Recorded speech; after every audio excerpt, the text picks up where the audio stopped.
an interview? Yes, sure. So why are you at the protest today? We're here because the government at the moment is working on revoking the Human Rights Act, which protects all our fundamental rights. They're trying to introduce a bill with outlandish legislation that states that the government can introduce emergency restrictions just based on public interest. So it's basically just a means to implement whatever they want to implement without allowing the people that have appointed them to a position of power to have any sort of say. So that's the reason that we're out here. Following on from all the restrictions that impacted and that restricted our fundamental freedoms, our freedom of movement, our right to protest, they're now following on, trying to revoke a fundamental part of our democracy, of our society, and of our freedom and rights. So that's what we're out here protesting and fighting.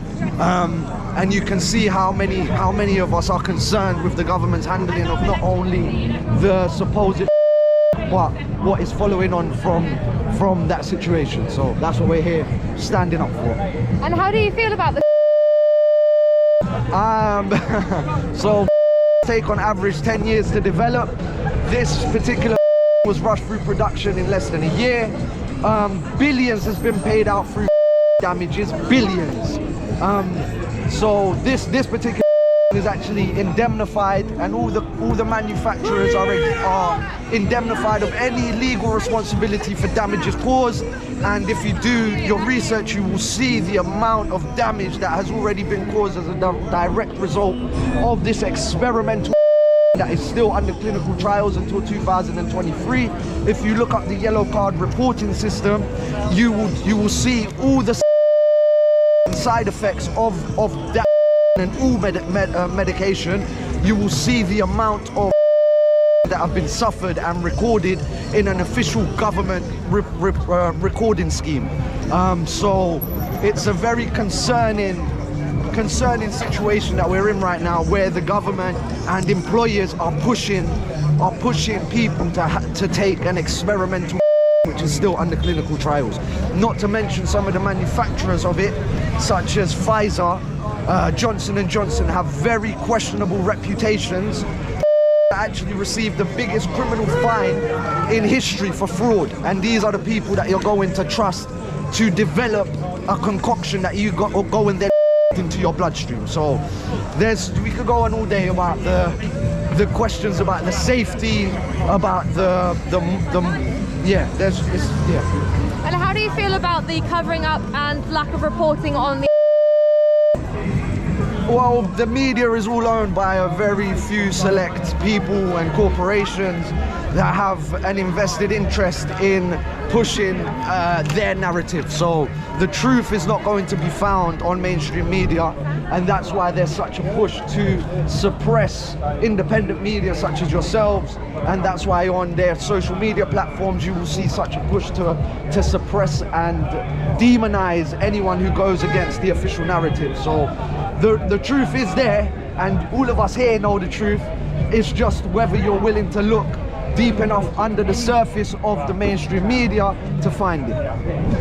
And how do you feel about the lack of mainstream coverage of the protests and the half-truths that they've told? It's to be expected. It's to be expected. These people are not here to document reality.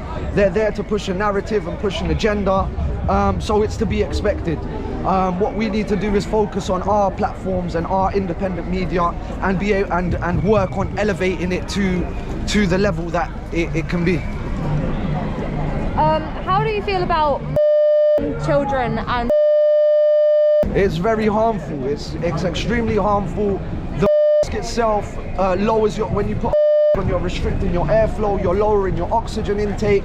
When we breathe out, we exhale a number of toxins. Having that on your face results in you breathing all that bacteria and all that rubbish back in, and it doesn't protect you from a thing. The is much smaller than the holes in the so it's not offering you any level of protection. The damage that it does to children is immense, not only through them learning human behavior and human characteristics. It takes away our identity. It's a mark of if you go out and you see everywhere. You're going to it instills a sense of fear in you because you are prompted to be wary of other humans, and all the restrictions and all the social distancing was just about disconnecting us from one another, from human interaction, because our power lies in our connection and in our unity, and all the restrictions were just about disconnecting us and making us fearful of one another, because they know once we come together, their whole agenda, it disintegrates. So they have to really target our human connection, our human interaction, and our unity. Thus, they have worked very hard to make us fearful of one another. But as you can see here, a lot of us aren't falling for it. How do you feel about being labelled and things alike in the press? I think it's a marketing scheme to demonize anyone that has an opposing view to the mainstream.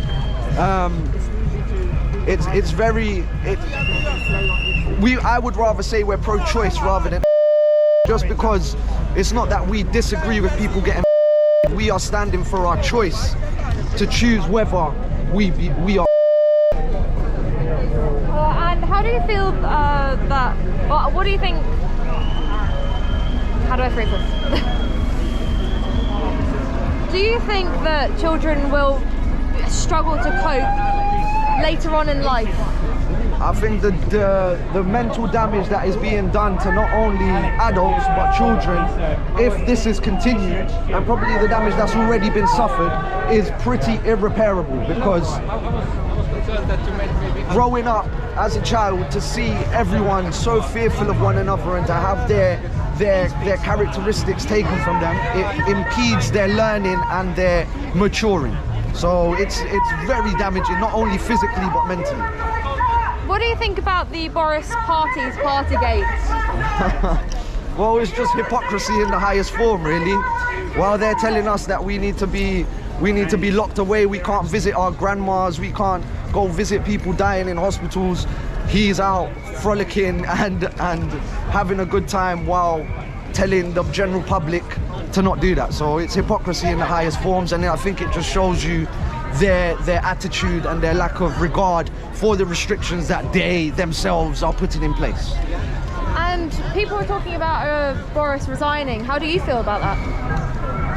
I would be happy if he resigned. I would be happy if this whole system was to collapse. I think that's what is transpiring before us and what we're helping to make happen.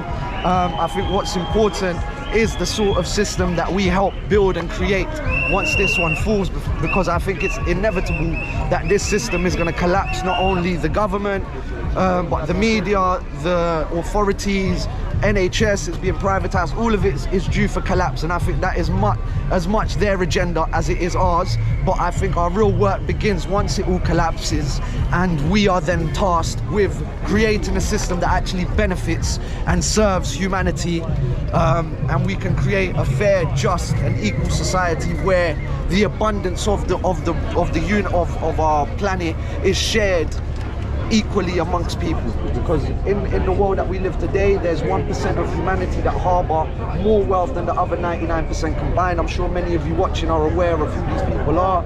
The Rothschilds, Rockefellers, the 1% of the population of the world that harbour more than 99% of the world's wealth, or more than the other 99% people combined.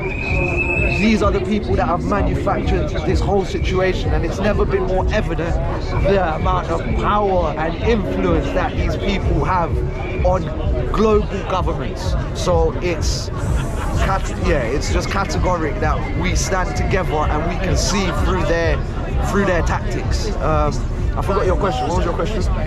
I forgot my question. Sorry. Can I ask another question? Of course. How did you feel? I know it's gone back on now, but the mandates in the NHS. I think it was. They were trying to. I think it was more a fear tactic, and I don't think they were ever going to dismiss people if they chose not to. They just wanted to see how many people they could get to take with that sort of pressure. But these mandates should have never been put in place. They go against our fundamental basic human rights. They go against the Nuremberg Code, and I never in my life thought I would see a day in the UK at least where those kind of mandates, restrictions were accepted and people were even asking for. So yeah. And lastly, what message would you give to viewers of this stream? Keep up the good work. I'm sure try and spread the truth whichever way you can, whether it's protesting, whether it's spreading information online. Talk to your neighbors, connect with like-minded people. For me, it was never about waking anyone up. I'm sure many of you will know what that term means. It was about connecting with those who already see, who are already awake. And once we come together and we learn to really be organized and work to utilize our abundance of resources as a global community, or as a community, then that's where our power lies. Just connect with like-minded people, keep spreading the truth, don't be fearful, don't give in to their fear tactics. Yeah, that's my message. Thank you very much. Thank you very much.